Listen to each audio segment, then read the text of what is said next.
প্রথম আলো media cafe অনুষ্ঠান থেকে আপনাদের স্বাগত জানাচ্ছি। আপনাদের সঙ্গে আছি আমি ফিরোজ চৌধুরী। আমরা আজকের অনুষ্ঠানের শিরোনাম রেখেছি নিরাপদ অভিবাসন, কোন পথে বাংলাদেশ।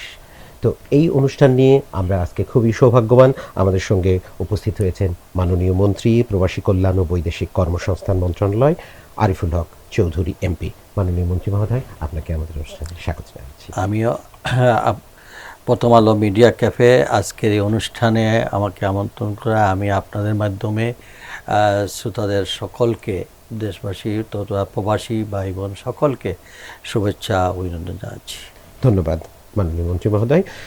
আমাদের সঙ্গে আরেকজন সম্মানিত অতিথি রয়েছেন শরীফুল ইসলাম হাসান, সহযোগী পরিচালক, ব্র্যাক। আমরা তাহলে কোথা থেকে শুরু করি?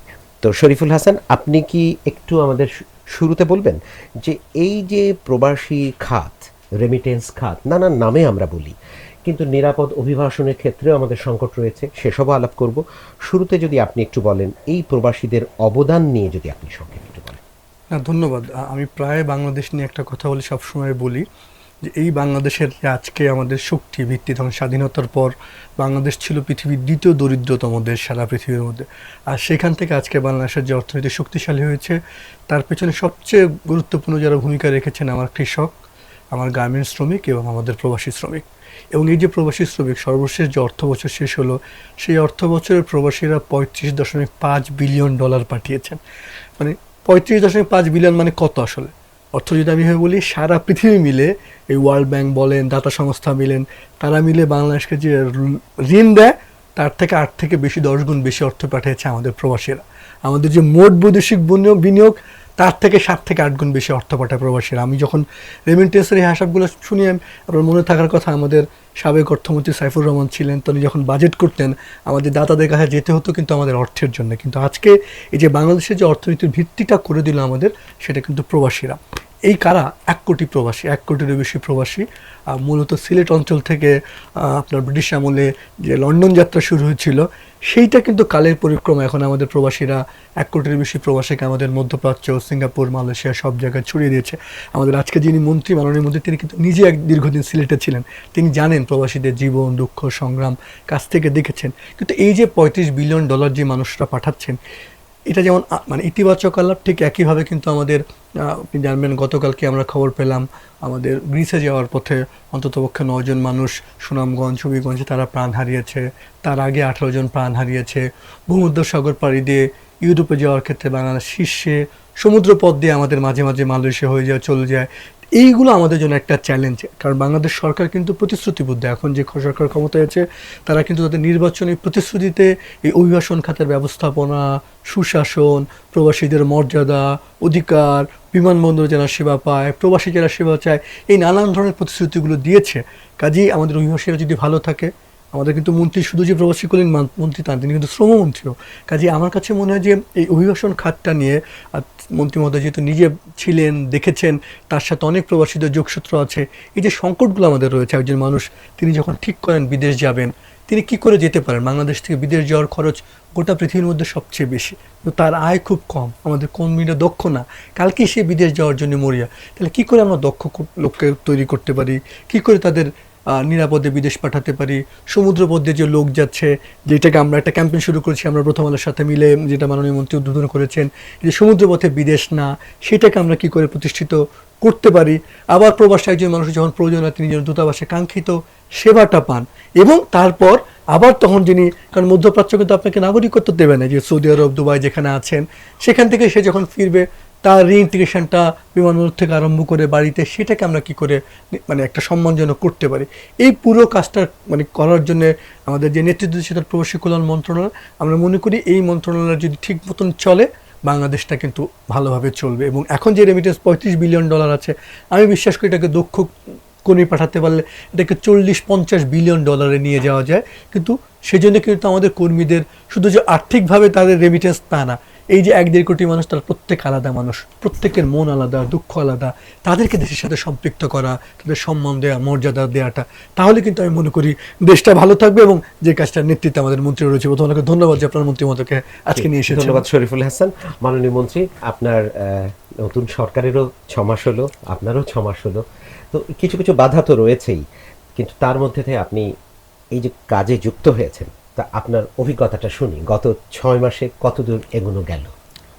ধন্যবাদ আপনাকে। আমি আমাদের শরীফ সাহেবের বক্তব্য থেকে আমি যদি শুরু করি, তাহলে আপনি দেখেন আমরা দায়িত্ব নেওয়ার পর থেকে আমাদের মাননীয় প্রধানমন্ত্রী জনাব তারেক রহমান যে নির্বাচনী ইশতেহার ঘোষণা করে, আমরা মূলত এই নির্বাচনী ইশতেহারকে সামনে রেখে আমরা কাজকর্ম শুরু করেছি। তো প্রথম পর্বে আমরা যেটা চেষ্টা করেছি, যাদেরকে আমরা রেমিটেন্স যোদ্ধা বলে আমরা দাবি করি, যাদেরকে আমরা সত্যিকার অর্থে তাদেরকে আমরা কিভাবে মূল্যায়ন করব, সেটা নিয়ে আমার মন্ত্রণালয় কাজ করছে। আপনি শুনলে খুশি হবেন, আমরা চেষ্টা করছি যাতে এই রেমিটেন্স যোদ্ধারা শুধু তাদেরকে শ্রমিক বলে, শ্রমিক বললে তো আমি থেকে শুরু করে দেশে সবাই আমরা শ্রমিক, তো তাদের এই কষ্টার্জিত অর্থটা যথাযথভাবে তারা দেশে বিনিয়োগ মাধ্যমে দেশটাকে আরও সামনের দিকে নিয়ে যাওয়ার, তাদেরকে এই ক্ষেত্রে তাদেরকে কী ধরনের লজিস্টিক সাপোর্ট দেওয়া যায় সেই বিষয়ে আমরা কাজ করছি। প্রথমত আপনি দেখেন যে প্রত্যেকবারই আমরা যখন বাইরে যাই তখনই বলা হয় প্রবাসীরা যে তাদের বিমানবন্দরে হ্যাসল, তারা বলেন তাদের সম্পত্তি নিয়ে তাদের বিভিন্ন ধরনের হ্যারাসমেন্ট, তারা কোনো জিনিস ইনভেস্ট করতে আসলে তারা যে টাইমের মধ্য দিয়ে আসেন সেই সময়ের মধ্যে তারা এটা করতে পারেন না, তারপরে আবার চলে যায়, এতে গিয়ে তাদের দীর্ঘদিন সময় অতিবাহিত, যেটা তাদের জন্য বেশ কষ্টদায়ক হয়। তৃতীয়ত হচ্ছে বিশেষ করে মধ্যপ্রাচ্যের যারা, তারা তো মানে ওই দেশে যেটুকুই তারা ইনভেস্ট করেছেন, কিন্তু একটা সময় তো তাদেরকে দেশে চলে আসতো, তো দেশে চলে আসলে তারা এখানে এসে তারা তাদের সেই যার যে প্রফেশন, সেই প্রফেশনে তারা কতটুকু কাজ করতে পারবে, এর জন্য আমরা সরকারের পক্ষ থেকে আমরা বলছি ইয়েস, আপনাদের সেই ইনভেস্টমেন্টটা আমাদের সংশ্লিষ্ট মন্ত্রণালয়ের সঙ্গে প্রবাসী কল্যাণ মন্ত্রণালয় আপনাদের সহযোগী হয়ে কাজ করবে। হয়তো অনেক ধরনের প্রফেশন আছে যেটা আমার মন্ত্রণালয় না, অন্যান্য মন্ত্রণালয়, কিন্তু সেখানে প্রবাসীদের সহায়ক হিসাবে আমরা আমাদের মন্ত্রণালয় থেকে কাজ করব। আমরা ইতিমধ্যে প্রবাসীদের সমস্ত সুবিধা অসুবিধার জন্য যাতে তাৎক্ষণিকভাবে আমরা তাদেরকে রেসপন্ড করার জন্য আমি আমার মন্ত্রণালয়ে ইমেল শুরু করেছি এবং একজন যুগ্ম সচিবের মাধ্যমে প্রতিদিন সেটা মনিটর করা হচ্ছে এবং তাদেরকে যথাযথভাবে রেসপন্ড করা হচ্ছে। এবং এইখানে যেটুকু আছে অনেকের এনআইডি কার্ড নিয়ে তাদের বেশ সমস্যা, আমরা ইতিমধ্যে কিন্তু নির্বাচন অফিসের সঙ্গে যোগাযোগ করে সেটাও তাদের ওই বিদেশেও তাদেরকে দিতে এই পর্যন্ত সক্ষম হয়েছি।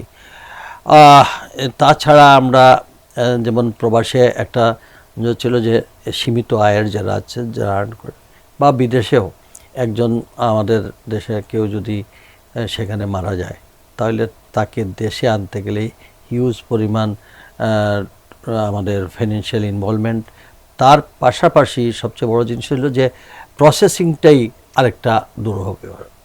সেই ক্ষেত্রে আমাদের বর্তমান এই সরকার ক্ষমতায় আসার পর ডে ওয়ান থেকে মধ্যপ্রাচ্যের যুদ্ধের পর থেকে শুরু করে এখন পর্যন্ত আমরা প্রতিদিনই, সেটা সে লিগেলি হোক আর ইলিগেলি হোক, আমরা তাদেরকে আনার চেষ্টা করতেছি এবং শুধু ডেড বডি এনেই আমরা ক্লান্ত হই না, আমরা তাদের বাড়ি পর্যন্ত পৌঁছে দেই এবং তাদের আর্থিক সহযোগিতার পরেও তাদের পরিবার পরিজনের বাচ্চা কাচ্চাদের এডুকেশন, হেলথ এবং অন্যান্য যতটুকু আমাদের সরকারের সীমাবদ্ধতা আছে তা দিয়ে আমরা কাজ করছি।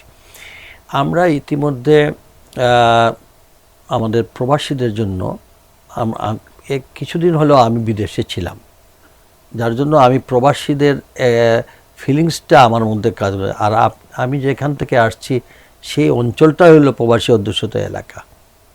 বর্তমানে বাংলাদেশের অন্যান্য মাদারীপুর টাদারীপুর এখানে মধ্যপ্রাচ্য সহ অনেক ইদানিংকালে বাড়ছে, কিন্তু মূলত প্রবাসী বলতে আপনারাই সবাই বলতেন আমরা লন্ডন বেসড, ইউকে বেসড ছিলাম। এখন বর্তমানে বিশ্বের সব দেশেই আমাদের লোকজন বাংলাদেশে ছড়িয়ে ছিটিয়ে আছে। জি, মাননীয় মন্ত্রী, এই যে আমরা সম্প্রতি লক্ষ্য করলাম যে আপনারা মালয়েশিয়ার সাথে শ্রমবাজার আবার পুনঃ উন্মুক্ত করার জন্য কিছু কাজ করছেন, সেই অভিজ্ঞতাটা একটু বলুন। না, সেটা আমরা শুধু মালয়েশিয়া না, ইতিমধ্যে আপনি শুনলে খুশি হবেন, আমরা ওমানের সঙ্গে মোটামুটি কথাবার্তা, আমাদের জর্দানের সঙ্গে প্রতিদিন আমাদের মেয়েরা যাচ্ছে, আপনার আমাদের কাতারের সঙ্গে কথা হয়েছে, সৌদি আরবের সঙ্গে আমাদের কাজ চলছে, আমাদের দুবাইতে 6,000 আপনার ড্রাইভার নেওয়ার জন্য তারা আমাদের সঙ্গে এমইউ করেছেন।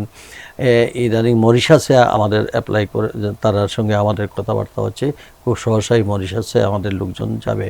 আমাদের আপনার রাশিয়ায় আমাদের অফার দিয়েছে, বাট আমরা এখন পর্যন্ত প্রসেসিংয়ে আছি। তাছাড়া আপনার এদিকে মধ্যপ্রাচ্যে কিন্তু প্রচুর ডিমান্ড, একে সৌদি আরবেরও অনেক ডিমান্ড আছে।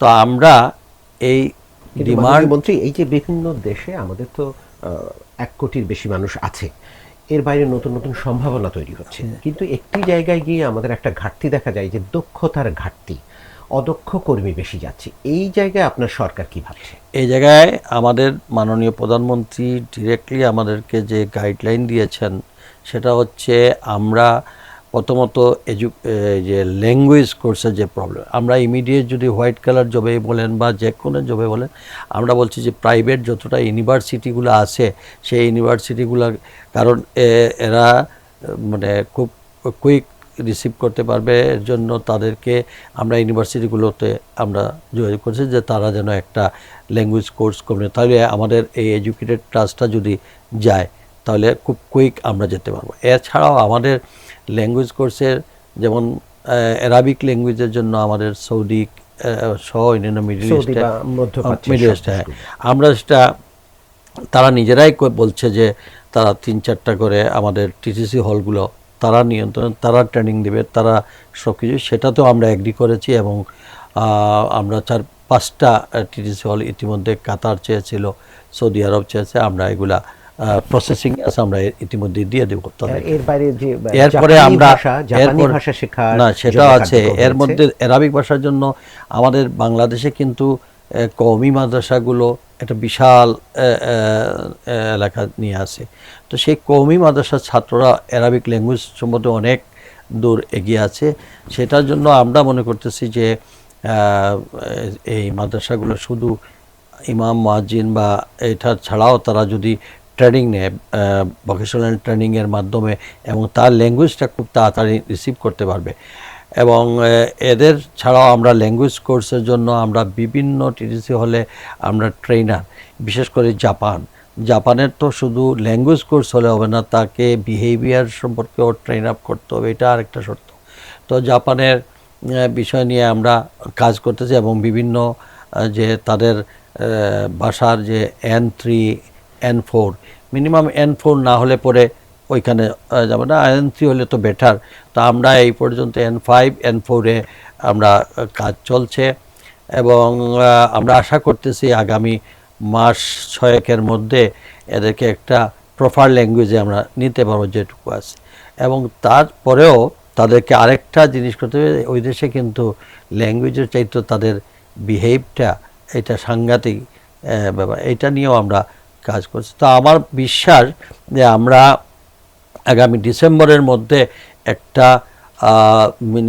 একটা দৃশ্যমান একটা মানে দক্ষ শ্রমিক আমরা রেডি করতে পারবো। ইতিমধ্যে আপনারা শুনে খুশি হবেন, বাংলাদেশ আনসার তাদের বিভিন্ন ভাষা ল্যাঙ্গুয়েজ সহ তারা বিভিন্নভাবে ভোকেশন ট্রেনিং অলরেডি 2-3 হাজারের মতো তারা রেডি আছে।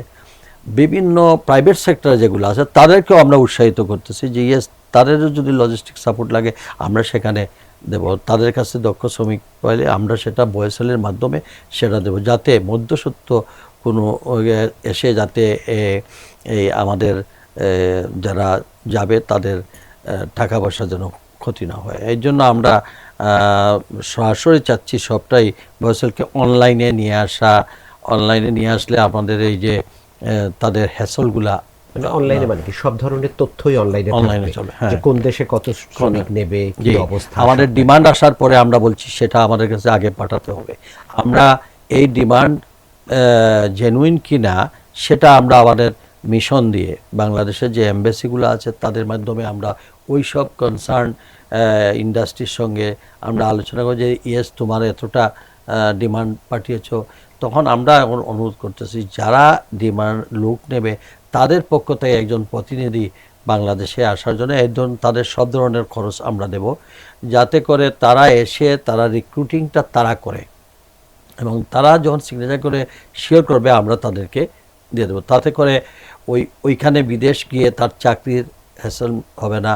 তারপরে আমরা প্রপার চ্যানেলে গেলে আমরা তাদের আইডেন্টি করতে পারবো। যেমন এখন যেটা বিদেশ আইএলওর প্রোগ্রামে গিয়ে যেটা বলা হচ্ছে যে আমরা এক দেশে ভিসা নিয়ে গেলে দেখা যায় আরেক দেশে চলে যাচ্ছে বা এক কর্মস্থল থেকে আরেক এটার জন্য আমরা কাউন্সিলিং শুরু করেছি যাওয়ার আগে, এবং তাদের ফ্যামিলিকে আমরা এখানে ইনভলভ করার চেষ্টা করি, যাতে করে আমরা যে দেশের সঙ্গে যেভাবে কমিটমেন্ট করেছি সেই কমিটমেন্টের বাইরে যেন আমাদের জানা হয়। মাননীয় মন্ত্রী, এই যে কমিটমেন্টের কথা বললেন, সেটা দিয়ে তো বৈধ পথে যাচ্ছে, আপনাদের উদ্যোগগুলো খুব ইতিবাচক, সবই ঠিক আছে, কিন্তু এর বাইরে আমরা লক্ষ্য করছি সাম্প্রতিক গত কয়েক বছর ধরে যে সমুদ্রপথ পাড়ি দিয়ে জীবনের ঝুঁকি নিয়ে অন্যায়ভাবে এবং অনেকে যাচ্ছে, অনেকে মৃত্যুবরণ করছে, এরকম নৃশংস ঘটনাও আমরা দেখছি। তো সেটাও তো এই অভিবাসন প্রত্যাশীই বটে, সেটা বৈধ নয়। তাহলে এইটা প্রতিরোধে আসলে কি করা যাবে? আপনাদের কোনো পরিকল্পনা আছে? ডেফিনেট, এটা তো আমাদের জাতি হিসাবে আমাদের সেটা আমাদের মরাল দায়িত্ব রয়েছে।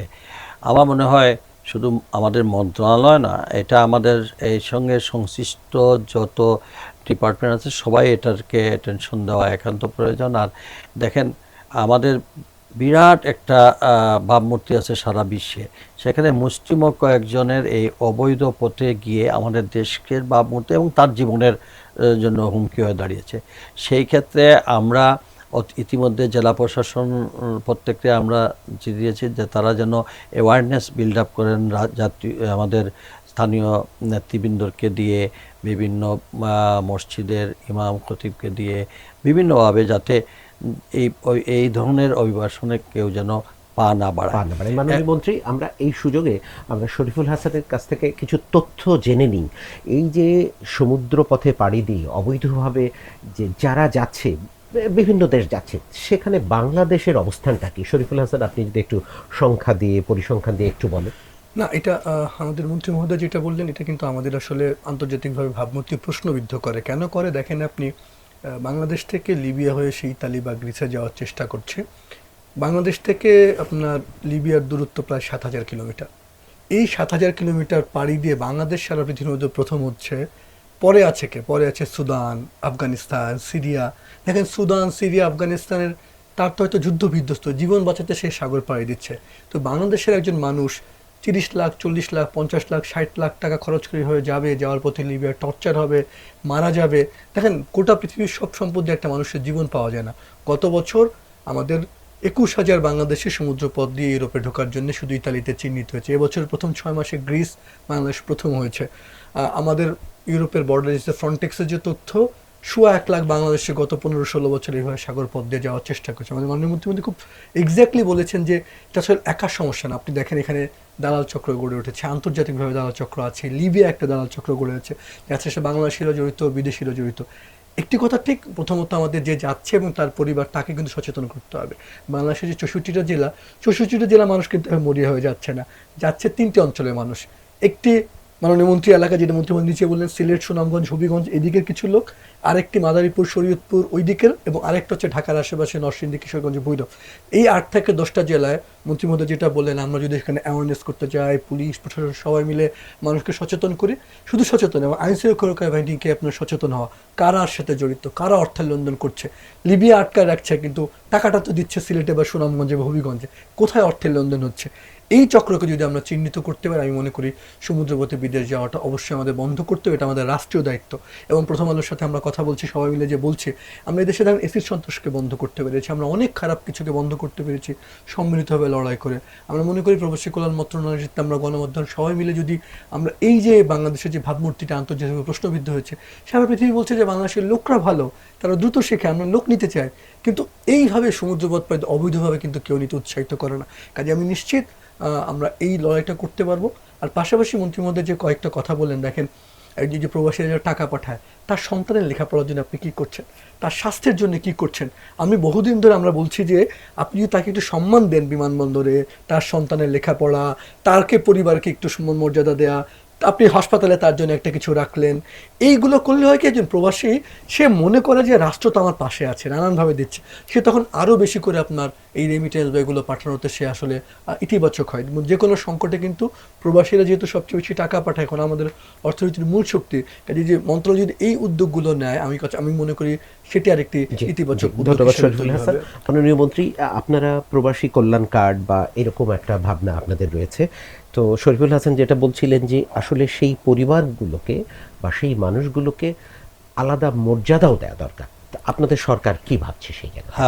আমরা ইতিমধ্যে আমরা কিন্তু প্রবাসীদেরকে এই সিআইপি বা ভিআইপি মর্যাদা যেটা বলেন, সম্মানজনক সমান মর্যাদা দেওয়ার জন্য আমরা কিন্তু কতগুলো পদক্ষেপ ইতিমধ্যে নিয়েছি এবং এটা কাজও শুরু হয়েছে। আমাদের সিলেট, চিটাগাং, ঢাকা এই তিনটি বিমানবন্দর দিয়েই আমি বিমানবন্দর দিয়ে যাত্রা শুরু করি। বিমানবন্দরে আমাদের যাত্রীদের প্রথমে তাদের লাউঞ্জ তো আছেই, তাদের জন্য প্রবাসী কার্ড, যেটা কি কার্ডের অন্যতম একটা ফেসিলিটি আছে, তাদেরকে একটা ডেস্ক আলাদা করা হচ্ছে, সেটা প্রবাসীদের এই কার্ড যারা কার্ড হোল্ডারে যারা আসবেন তাদেরকে ফার্স্ট ট্র্যাকে এদিকে নিয়ে যাওয়া, তাদের লাউঞ্জ ব্যবহার করার অনুমতি দেওয়া, তাদেরকে আমরা চেষ্টা করতেছি আগামী ফাইন্যান্সিয়াল ইয়ারে যাতে অনেকে এসে ট্রান্সপোর্ট নেই, ট্রান্সপোর্টের মধ্যে তার মালামাল নিয়ে হ্যাসল হয়ে যায়। আমরা এয়ারপোর্টে আগে থেকে যদি বুকিং দেন, তাহলে আমরা পর্যটন মন্ত্রণালয়কে অ্যাটাচ করে সেখানে আমরা সরকারের পক্ষ থেকে যাতে আমরা ওই লোকটাকে তার বাড়ি পর্যন্ত পৌঁছানো, এইগুলা। তাছাড়া আমাদের একজন প্রবাসী তার ওইখান থেকে তার জমি জমা সংক্রান্ত বিষয় নিয়ে অনেক সময় ঝামেলা হয়, সে যেন আমাদের এই কার্ডের মাধ্যমে সে আলাদাভাবে তাদের ডেস্ক, তাদের যথাকে সেখান থেকে ইনফরমেশন নিয়ে সেটাকে তার ফেসিলিটি দেওয়া। অনেক সময় ল অ্যান্ড অর্ডার সিচুয়েশনে অনেক সময় তার পারিবারিক অথবা অন্যভাবে ক্ষতি করে, সেই ক্ষেত্রে যেন তারা অনলাইনেই তারা এটা রেমিটেন্স পায়। তাছাড়া তাদের হাসপাতালে ইমার্জেন্সি হাসপাতালে আসলে, হাসপাতালে কিন্তু আমাদের সঙ্গে স্বাস্থ্য মন্ত্রণালয়ের এমও হয়েছে, প্রত্যেকটি সরকারি হাসপাতালে আলাদা একটা ইমার্জেন্সি থেকে আরম্ভ করে প্রত্যেকটা ডেস্কে একটা আলাদা পোর্শন রাখা হবে, সেটাকে প্রবাসীর পরিবারের জন্য, প্রবাসীর জন্য, প্রবাসী পরিবারের জন্য, তারা যাতে ফার্স্ট প্রায়োরিটিতে তারা ইমার্জেন্সি এই যেগুলো ফ্যাসিলিটিগুলো পান। অপারেশনের জন্য যদি দীর্ঘ অপেক্ষা করতে না হয় তাদের ক্ষেত্রে সেটা প্রায়োরিটি। কেবিন পাওয়ার জন্য যেন দেরি না হয়, তারা ফার্স্ট প্রায়োরিটিতে আসেন। এইভাবে তাদের বাচ্চাদের ওইখান থেকে বসলে এই বাচ্চার বেতন দেওয়ার জন্য দেখা যায় অ্যাডমিশন টেস্টে অনেকগুলো, আমরা সেই ক্ষেত্রে বলছি এই কার্ডের মাধ্যমে ভিসা, মাস্টার সবটা ইনক্লুড থাকবে। সে ওইখান থেকে আমাদের প্রবাসী কল্যাণ ব্যাংক থেকে তাদের ডেডিকেটেড করার চেষ্টা, ওইখান থেকে তারা তাদের ছেলে মেয়েদের প্রতিষ্ঠানে আপনার তাদের ফিস দিতে পারবে। তাছাড়া মধ্যবিত্ত পরিবারের যে সকল প্রবাসী আছে সবাই তো আর খুব ভালো মানে ফাইন্যান্সিয়ালি সাউন্ড না, কিন্তু তার একটা ছেলে মেয়ে অত্যন্ত মেধাবী, তখন দেখা যায় ফাইন্যান্সিয়াল সাপোর্টের জন্য সে ভালো ইউনিভার্সিটি অ্যাডমিশন করে। আমরা সেই ক্ষেত্রে বলতেছি যে আমরা যদি বিদেশ যাওয়ার জন্য ভালো হায়ার এডুকেশনের জন্য হয়, আগে 3 লক্ষ টাকা ছিল, এখন আমরা 10 লক্ষ টাকা পর্যন্ত স্ল্যাব দিয়ে লোন দিচ্ছি। এরপরে আমরা বলতে চাচ্ছি যে কোনো ধরনের সিচুয়েশনে প্রবাসী কল্যাণ মন্ত্রণালয়ে আমাদের বিভিন্ন উইংসে, যেমন আমাদের বিএমইটিতে তারা আসলে তাদের কার্ড, এখন আমরা বলছি না তুমি অফিসে আসার প্রয়োজন নাই, আপনি ওইখান থেকে বসে আপনি অনলাইনে করতে পারবেন। আমরা এই কাজগুলো হয়তো সমাপ্তি করতে আরও মাস 3 কারণ আমরা শুরু করছি। এরপরে আপনার বয়সলের মাধ্যমে যেগুলা সরকারিভাবে যাবে, সেক্ষেত্রে আমরা আলাদাভাবে যে রিক্রুটিং এজেন্সি মাধ্যমে আসবে অথবা যে ডিমান্ড আসবে, আমাদের বিএমইটিতে তারা এন্ডোর্সমেন্ট নিতে হবে। তা না হলে আপনার দিছে 50 জন, আপনি কালেকশন করে নিছেন 100 জনের। তো এমন ঘটনা অনেক সময় এমন হয়ে করে থাকে। তো এই ক্ষেত্রে আমরা খুব সজাগ দৃষ্টি রাখছি। এই ক্ষেত্রে আমরা এনবিআর থেকে আরম্ভ করে সব সংস্থাকে আমরা এখানে ইনভলভ, যাতে ব্যবসা করবেন স্বচ্ছতার ভিত্তিতে করবেন। এই যে উইদাউট আমাদের পারমিশন ছাড়া, কিছু ছাড়া যে কোনো জন আপনার নামে রিক্রুটিং এজেন্সি সাব এজেন্ট হয়েছেন, উনি এক ধরনের টাকা নিচ্ছেন, নিয়ে এসে এখানে দিচ্ছেন। এখন এরপরে দেখা যায় রেট বাড়তে বাড়তে বাড়ির জমি বিক্রি হয়। আমরা এটার থেকে বেরিয়ে আসার জন্য আমাদের অনেকগুলো প্রসেস শুরু করেছি, যাতে ওই লাইনে কেউ যেতে না পারে। তারা যাতে যত সহজে মানুষ তাদের প্রত্যেক, খালি ঢাকায় এসে ফকিরা ফুলে বিভিন্ন এই যে ব্যাঙ্গের ছাতার মতো যেটা হয়, এটাও আমরা ইনভেস্টিগেশন শুরু করব। এটা স্থানীয়করণ করাটা আসলে আমরা দরকার। প্রত্যেকটা জায়গায়, যেসব জায়গায় যাওয়ার উচিত ওইসব জায়গায় আমরা জেলা প্রশাসনকে বলছি, আমরা ওইভাবে লাইসেন্স যারা প্রপার ব্যবসায়ী তাদের মাধ্যমে, রিক্রুটিং এজেন্সির মাধ্যমে, এবং আমরা তখন সঠিক তথ্য পাবো যে, এবং মানুষ হ্যারাসমেন্ট হবে না। এখন কেউ সুনামগঞ্জ থেকে এসে বা কেউ শরীয়তপুর থেকে এসে এখানে হোটেলে থাকতে হয়, তাকে নানাভাবে পড়ো, তো ওইখানে লোকাল হলে আমরা অন্ততপক্ষে আইডেন্টিফাই করতে পারবো যে আপনার সঙ্গে আমার এই কন্ট্যাক্ট হয়েছে। যেটা শরীফুল হাসান তথ্য দিয়েই বলছিলেন যে মাত্র 8-10টি জেলায় বেশি মানুষ যায়, তাহলে সেই 8-10টি জেলায় আলাদা শাখা খোলা, আলাদা ডেফিনেটলি এটা হলে খুবই এটা ভালো। নিয়ে তো আমরা অবশ্যই কিছুদিনের মধ্যে আমরা এই জেলাগুলো নিয়ে আমরা গ্রাউন্ড ওয়ার্ক শুরু করব, এবং ইনশাআল্লাহ আমরা মনে হচ্ছে যে আগামী মাস 2-এর মধ্যেই একটা শৃঙ্খলার মধ্যে আমরা নিয়ে আসা। এবং আমি আজকে আপনার মাধ্যমে একটা মেসেজ দিতে চাই, যারা প্রবাসী থেকে এই ব্রোকারির মাধ্যমে আমাদের সরল সোজা মানুষদেরকে প্রলোভন দেখিয়ে তাদের দুটি আর্থিক মানে বেনিফিটের জন্য এই যে সাগর পথে বিভিন্ন অবৈধ পন্থায় এক দেশ থেকে আরেক দেশে নেওয়া হচ্ছেন, তাদের আমরা রুট খুঁজতে যাব ইনশাআল্লাহ। এবং আমরা এতে যদি এখনই সময় আছে, এর মাধ্যমে আমাদের এই মেসেজটাকে যদি ভালোভাবে উপলব্ধি করতে পারেন, তাহলে হয়তো ভালো। আমরা দেশের স্বার্থে ওনাদেরকে বলে এই পথ থেকে ফিরিয়ে আসুক, নতুবা আমরা চেষ্টা করব আইনের আওতায় নিয়ে আসা। ঠিক, মাননীয় মন্ত্রী, আমরা দুটি বিষয়ে আলাপ করব অল্প অল্প করে।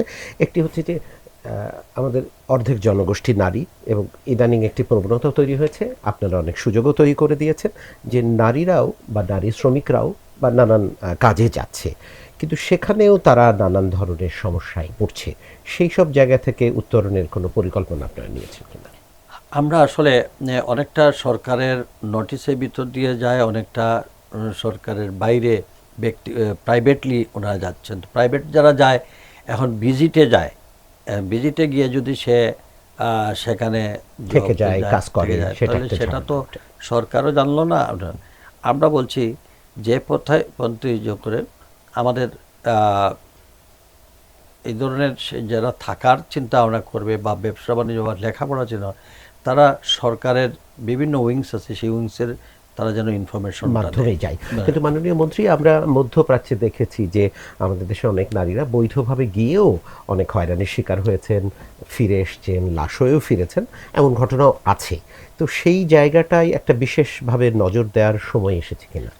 আমরা আমাদের যে প্রবাসী কল্যাণ মন্ত্রণালয়ের যে একটা উইংস আছে বিভিন্ন দেশে, সেটা অত্যন্ত আসলে যেভাবে থাকার কথা সেভাবে অনেক কম আছে। কোনো কোনো জায়গায় যেখানে 4-5 জনের দরকার, সেখানে একজন আছে। যেখানে তাদের অন্যান্য আলাদা একটা বুথ দরকার, যেখানে শুধু এরা যদি গিয়ে এখন সব মানে হাই কমিশনের মেম্বার হয়ে যায়, তাহলে তো কাজ হবে না। আমাদের সার্ভিসটাকে কিভাবে খুব দুর্গলায় নিয়ে যাওয়া যায়, যে আমরা চিন্তা করতেছি প্রাইভেটলি, এটা চিন্তার মধ্যে আছে যে প্রাইভেটলি যেভাবে ধরেন আমেরিকান এম্বাসিতে আমরা অনেকে অ্যাপ্লাই করে থাকি, তা বাইরে আমরা বিএসএফের মাধ্যমে করে থাকি, তখন এটা কিন্তু বাইরে প্রাইভেটলি হয়ে যাচ্ছে, আমাদের ডিউ টাইমে নিয়ে দিচ্ছে। আমরা চেষ্টা করতেছি এটা যদি যেসব দেশে আমাদের প্রবাসী বেশি, সেই সব দেশে যদি আমরা এই ধরনের 2-1টা করতে পারি, তাহলে অন্যান্য প্রভিন্স থেকে অন্যখান থেকে তাদের দেশে তা সরাসরি আপনার ডিএইচএলে বা যতে, তাহলে আশা লাগবে না, সময় বাঁচবে, এবং এটা যদি প্রম্পট সার্ভিস দিতে পারি তাহলে হয়তো আমাদের প্রবাসীদের একটা মানে এই হ্যাসল থেকে বাঁচতে পারবেন। জি মাননীয় মন্ত্রী, আমরা একেবারে শেষ আলাপটি করতে চাই, আমরা যেটা দিয়ে আসলে শুরু করেছিলাম, যে আমাদের অর্থনীতির বড় চালিকা শক্তি, বাংলাদেশের অন্যতম একটি গুরুত্বপূর্ণ ক্ষেত্র হচ্ছে আমাদের প্রবাসী শ্রমিকরা। তো নানান ঘটনা ঘটে, বৈধ অবৈধ নানানভাবে অনেক শ্রমিক আসলে হয়রানির শিকার হন, অনেকে ভিকটিম হন, অনেককে ফিরে আসতে হয়, আবার অনেকে বৈধভাবে 5-10 বছর থেকেও দেশে ফিরে আসেন। তো এই যে ফিরে আসা শ্রমিকদের আমরা যেটাকে বলে থাকি রিইন্টিগ্রেশন, সহজভাবে বললে যে দেশে এসে পুনর্বাসন, দেশে এসে মূলধারায় মিশে যাওয়া, তো এই জায়গা থেকে শরীফুল হাসানের কাছ থেকে কিছু ডেটা, কিছু তথ্য জেনে নিয়ে সবশেষে আপনার কাছে শুনবো। শরীফুল হাসান, আপনি যদি রিইন্টিগ্রেশন নিয়ে একটু বলেন। না, ধন্যবাদ। আপনি মন্ত্রী মহোদয় কিছুটা অ্যাড্রেসও করেছেন। আমাদের অনেকেই কিন্তু অনেক বেশি খরচ হয়ে যায়, কারণ হচ্ছে আপনি রিক্রুটেন্স সেগুলো ঢাকার বাইরে অনেক সময় নেই বলে সে ধাপে ধাপে তার মধ্যস্বত্বভোগী ডিমান্ডটা কেনা, সে তো এই কারণে বাংলাদেশ থেকে বিদেশ যাওয়ার খরচ গোটা পৃথিবীর মধ্যে সবচেয়ে বেশি, আর তার আয় গোটা পৃথিবীর মধ্যে সবচেয়ে কম। যেটা মন্ত্রী মহোদয় বলে, এই অভিবাসন খরচটাকে যদি আমরা কমিয়ে আনতে পারি, তাহলে কিন্তু ওই যে থাকে সে অতিরিক্ত সময় কেন, সে 10 লাখ টাকা খরচ করে গিয়েছে সৌদি আরব বা মালয়েশিয়া, সে যাবে থাকবে 2 বছর, মাসে বেতন হবে 20,000, 2 বছর পাবে 5 লাখ টাকা, তার তো খরচ হয়ে গেছে 10 লাখ টাকা। এই টাকা থাকার জন্য সে অতিরিক্ত সময় থাকে, অনডকুমেন্টেড হয়ে যায়, তারপরে সে হচ্ছে গিয়ে শূন্য হাতে পুলিশের ধরে পড়ে ফেরত আসে। আমার মনে নিশ্চিত এই মন্ত্রণালয়ে একটা বড় কাজ হবে। আমি মনে করি চ্যালেঞ্জ অভিবাসন খরচ কমানো। অভিবাসন খরচটা যদি কমাতে পারি, ব্যবস্থাপনা ঠিক করতে পারি, তাহলে এরকম ফেরত আসা মানে অনাকাঙ্ক্ষিত ফেরত আসাটা কমবে। আরেকটা জিনিস যেটা আপনি বললেন, আমাদের এরা তো যায় মূলত মধ্যপ্রাচ্যে, ধরুন 60-70 লাখ লোক রয়েছে মধ্যপ্রাচ্যে। এখন সৌদি আরব, দুবাই, কাতার, বাহরাইন, ওমান কিন্তু আপনাকে নাগরিকত্ব দিবে না, 20-25 বছর পরে আপনার ফেরত আসতে হবে। তাহলে এই ফেরত আসার লোকের এই যে 40-50 লাখ যদি হঠাৎ করে ফেরত আসে, সেটা কী হবে? কোভিডের সময় যেরকম আমাদের হয়েছিল, সেই জন্য আমার মনে হয় একটা প্রাতিষ্ঠানিক কাঠামো দরকার, এয়ারপোর্টে একটা মেকানিজম, যে একজন নারী ফেরত আসে তার সাথে কী করবে, সে বাড়ি পৌঁছানোর পর সিলেটের যে সেন্টারটা রয়েছে বা অন্য জেলার যে সেন্টার রয়েছে তার ডিটা অনুযায়ী তাকে কী করে সাপোর্টটা দিবে। কারণ প্রতি বছর আমরা দেখছি গড়ে প্রায় 80-90 হাজার লোক শুধু ডিপুটি হিসেবে ফেরত আসে, অন্য লোক সংখ্যা ধরেন আপনি 1.5-2 লাখ হয়ে যাবে, সেই কাজটা করা। আবার আপনি ধরেন আমি মন্ত্রী মহোদয় খুব স্ট্রংলি বলেছে এই মুহূর্তে একটা বড় আলোচিত সে মালয়েশিয়ার সিন্ডিকেট হবে কিনা, যেটা আপনি প্রশ্ন করছেন। এখন হয় কি, এই সমস্ত সিন্ডিকেটের মাধ্যমে যদি যায়, আমরা দেখেছি অতীতে বিগত সরকার আমলে যেরকম সিন্ডিকেটের সময় দেখেছি আপনার একজন কর্মী যাওয়ার জন্য কোনো একজনকে 1,05,000 টাকা শুধু সিন্ডিকেটের খরচও দিতে হতো, তার 5-6 লাখ টাকা খরচ হতো, সে মালয়েশিয়া যেত। নিশ্চয়ই আমি আশা করি মাননীয় মন্ত্রী থাকতেন, এই সরকার নিশ্চয়ই সেরকম সিন্ডিকেটে যাবে। যখন সিন্ডিকেটে গেলে তখন সে কী করবে? এই যে সংকটগুলো আছে, আমরা যদি অভিবাসন ব্যবস্থাপনাটা ভালো করতে পারি, এখানে সুশাসনটা খুব ঘাটতি রয়েছে। আমরা গত 40-50 বছরের পার্টির অভিবাসন যদি সুশাসন আসে, এখানে যদি দুর্নীতি নিয়ন্ত্রণ করা যায়, এখানে যদি অনিয়ম নিয়ন্ত্রণ করা যায়, তাহলে কিন্তু ফেরত আসাটা কমবে, আপনার অনিয়মিতভাবে ফেরত আসাটা কমবে। পাশাপাশি আপনি যেটা বলছেন যে হ্যাঁ, একটা সার্টেন পিরিয়ড পর যে ফেরত আসবে, এর মধ্যে কিন্তু আমাদের সৌদি আরব, সিলেট, আরব আমিরাত এমন লোক আছে তার সত্যি বিলিয়ন অফ ডলার আছে। আমরা যখন প্রথম আলো কাতার সংখ্যা করতে গিয়ে আমরা দেখলাম এরকম অনেক লোক রয়েছে যারা আসলেই 10টা-20টা মার্কেট করার মতন টাকা আছে। তাকে আমি দেশের মধ্যে কী করে আনতে পারি? ডায়াসপোরা, প্রবাসী কল্যাণ মন্ত্রণালয় ডায়াসপোরা একটা নীতি করছে, ইতিবাচক উদ্যোগ। সেই ডায়াসপোরাকে আপনি দেশের বিনিয়োগে কী করে লাগবেন? আপনি 100-এরও বেশি বিশেষ অর্থনৈতিক অঞ্চল আছে, একটা বিশেষ অর্থনৈতিক অঞ্চল দিয়ে দেখ না সরকার, যেখানে প্রবাসীরা বিনিয়োগ করবে, বিদেশ থেকে আসার লোক কাজে লাগবে, কাজ করবে, তার স্কিলটাই কাজে লাগাবে। দেখেন দক্ষিণ কোরিয়া বলেন, ফিলিপাইন বলেন, এই দেশগুলো উন্নতি করেছে, তারা পৃথিবীর বিভিন্ন দেশে গেছে, দেখেছে, শিখে সে নিজের দেশের মধ্যে সেগুলো ইমপ্লিমেন্ট করেছে। আমি আশা করি যে আমাদের সরকার সেই কাজগুলো করবে। এবং যেটা আপনি বলেন রিইন্টিগ্রেশন ও মাইগ্রেশন একটা সাইকেল, আজকে ইউরোপ অন্য দেশগুলো দেখতে চায় যে ওই রাষ্ট্রের এরকম প্ল্যান আছে কি না যে ও 5-10 বছর পর আবার ফেরত আসবে, সেটা করছে কিনা, তাহলে সে মনে করে সেই কর্মীকে নেওয়া যায়। আমি নিশ্চিত আমাদের মন্ত্রণালয় সেই রিইন্টিগ্রেশন উদ্যোগগুলো নেবে। ধন্যবাদ শরীফুল হাসান। আমরা সব শেষে মাননীয় মন্ত্রীর কাছে শুনতে চাই, এই রিইন্টিগ্রেশনের জায়গাটা দুটো ধাপে শুনতে চাই। যারা ব্যর্থ হয়ে ফিরে এলো তার জন্য সরকার কি করবে, যারা সফল হয়ে ফিরে এলো তারা কিভাবে বিনিয়োগ করবে, সরকার তাদের জন্য বিনিয়োগ বান্ধব কি করতে পারে, এই শেষ কথাগুলো শুনেই আমরা শেষ করব মাননীয় মন্ত্রী। ধন্যবাদ আপনাকে। প্রথমে যারা দেশে ফিরে আসলো তাদের জন্য আমরা মনে করি তারা তাদের যে দক্ষতা, ওইখানে গিয়ে যে অভিজ্ঞতা সঞ্চয় করেছে, সেই অভিজ্ঞতার আলোকে এক একজন এক এক সেক্টরে হয়তো আছে। আমরা তাদেরকে অনুরোধ করব তারা যেন আমাদের প্রবাসী কল্যাণ মন্ত্রণালয়ের সঙ্গে এসে যোগাযোগ করলে আমরা তাদের সেই প্রফেশন অনুযায়ী আমাদের পক্ষ থেকে সরকারের পক্ষ থেকে তাকে একটা এস্টাবলিশমেন্ট করার জন্য আমরা লজিস্টিক সাপোর্ট, ফিনান্সিয়ালি সাপোর্ট, তাদের অ্যাডমিনিস্ট্রেটিভ সাপোর্ট এটা আমরা করতে যাব, যাতে সে যেন ওই ফিরে এসে তার অভিজ্ঞতা, তার শ্রম, তার কারণ একবার বিদেশ গিয়ে যারা কাজ করার জন্য যে মানসিকতা তৈরি হয় সেটা কিন্তু সে দেশে এসেও কাজ করতে পারবে, এবং আমি মনে করি অন্য 10 জনের চাইতে তারা আরও ভালো করবে। তো এর জন্য আমরা আমাদের এই ফেরত আসা যারা তাদের যে মানে প্রফেশন অনুযায়ী আমরা তাদেরকে সহযোগিতা করব, মানে যে যে হ্যাঁ, কাজে যে দক্ষ, কাজে সেভাবে হ্যাঁ। ব্যবস্থা তবে করবে। তাদের কিন্তু শরীফুল হাসান কিন্তু একটা বড় কথা বলছেন, না, এটা যে বলছি অনেকে অনেক টাকা না, নিয়ে সেটা বলতেছি, সেটা কিভাবে বিনিয়োগ সেটা বলতেছি না। এর জন্য আমরা চিন্তা ভাবনা করতেছি সে আসে কোথায়, কার কাছে যাবে। আমাদের বড় সমস্যা আমরা বলে ফেললাম, কিন্তু এখানে আসলো একজন শ্রমিক, সে সৌদি আরব থেকে আসলো কিংবা লিবিয়া থেকে ফেরত আসলো, এসে বললো যে আমি এই কাজে আমি দক্ষ, কিন্তু আমাকে সে এসে কার কাছে। এই জন্য আমরা একটা ডেস্ক অফার করার চেষ্টা করছি, যাতে এখানে এসে রিপোর্ট করলে যাতে আমরা তাদেরকে সেটা করি। আর যারা আর্থিকভাবে, যেমন এখন মধ্যপ্রাচ্যের যুদ্ধের পরে অনেক আমার সঙ্গে সিআইপি মধ্যপ্রাচ্যের দুবাই থেকে সিআইপি 13 জন এসে আমার সঙ্গে কথা বলেছেন। তারা এখন কোথায় যাবে, তারা মনে হচ্ছে ওইখানে তাদের ভবিষ্যৎ হবে না। এই বিশাল এস্টাবলিশমেন্ট তারা তো দেশে আনতে চায়। তো দেশে আনলে আমাদের মাননীয় প্রধানমন্ত্রী বিভিন্নভাবে, যেমন আমাদের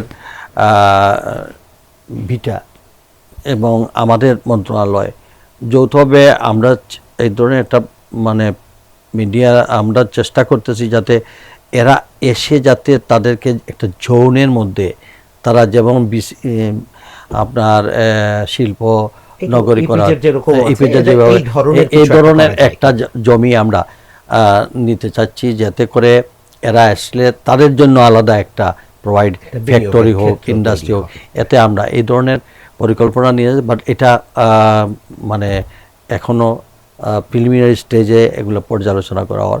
আমরা চিন্তা করতেছি যারা এক্সপিরিয়েন্স, অভিজ্ঞতা, তাদের সঙ্গে আলোচনা করে তবে এটা আমরা করব। এটা করব এই জন্য তারা আমাদের দেশে ইনভেস্টমেন্ট করলে তাদেরকে যে সেক্টরে হোক, আমরা এটা এখন আমাদের এস্টাবলিশ হওয়ার আগ পর্যন্ত আমাদের বিটা তারা রেডি আছে, আমাদের পর্যাপ্ত ল্যান্ড আছে, আমরা সেটাকে ব্যবস্থা করে দেব। ধন্যবাদ মাননীয় মন্ত্রী। আমরা আজকের মতো এখানেই শেষ করি। প্রিয় দর্শক, আপনারা শুনলেন আমরা আজকে আলাপ করলাম নিরাপদ অভিবাসন কোন পথে বাংলাদেশ। এখানে আমাদের এই যে প্রবাসী, যারা বিপুল পরিমাণ প্রবাসী, 1 কোটির বেশি প্রবাসী বিদেশে রয়েছেন, আরও প্রতিনিয়ত যাচ্ছেন, আমরা চাইব তারা বৈধ পথে যাক। আমাদের মাননীয় মন্ত্রী বারবার এটিকে ফোকাস করেছেন যে বৈধ পথে যাওয়ার যত অব্যবস্থাপনা আছে সব কিছু তারা দূর করতে চান।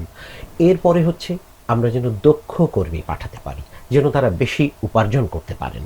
এবং কিছু কিছু দেশের নতুন ধরনের ভাষা চাহিদা তৈরি হচ্ছে, জাপান হোক, এমনকি মধ্যপ্রাচ্যের দেশগুলোতে আমাদের মাদ্রাসা কেন্দ্রিক যেটা শিক্ষা ব্যবস্থা রয়েছে, সেখান থেকেও আমরা দক্ষ কর্মী তৈরি করে পাঠাতে পারি কিনা, সেটিও একটি নতুন খাত তৈরি হতে পারে।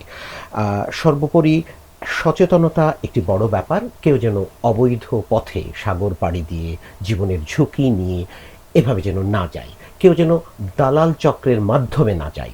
এই সামগ্রিক সব ব্যাপারের জন্য যেটি সবচেয়ে জরুরি, সচেতনতা।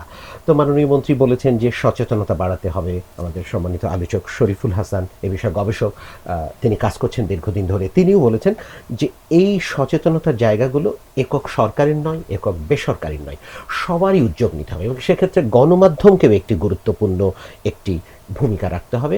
সবচেয়ে বড় হচ্ছে যে অভিবাসন ব্যয়টি কমানো যায় কিনা। এটি সরকার যদি দুর্নীতি দূর করতে পারে তাহলে অভিবাসন ব্যয় কমে যাবে। সেক্ষেত্রে আসলে এই মধ্যস্বত্বভোগী দালালদের দৌরাত্ম্য কমে যাবে। এবং সব শেষে আমরা যেটা আলাপ করেছি, এই সব প্রবাসীরা দেশে ফিরে এসে কী করবে, তারা যেন দেশে বিনিয়োগ করতে পারে, তারা যেন তাদের বাকি জীবনটা বাংলাদেশে আরও সমৃদ্ধ করতে পারে, তাদের ছেলে মেয়েদের জন্য, পরিবারের জন্য মাননীয় মন্ত্রী মহোদয় যেমন বলেছেন বিশেষায়িত ব্যবস্থা রাখা যায় কি না, সেটি হাসপাতাল হোক, অন্য শিক্ষা প্রতিষ্ঠান হোক, সব জায়গাতে। বিশেষ করে মাননীয় মন্ত্রী একটি গুরুত্বপূর্ণ কথা বলেছেন যে যত ধরনের সেবা আছে এগুলো অনলাইন ভিত্তিক করা যায় কিনা, তাহলে অনেক অনিয়ম দূর করে আমরা একটি সঠিক জায়গায় পৌঁছতে পারবো।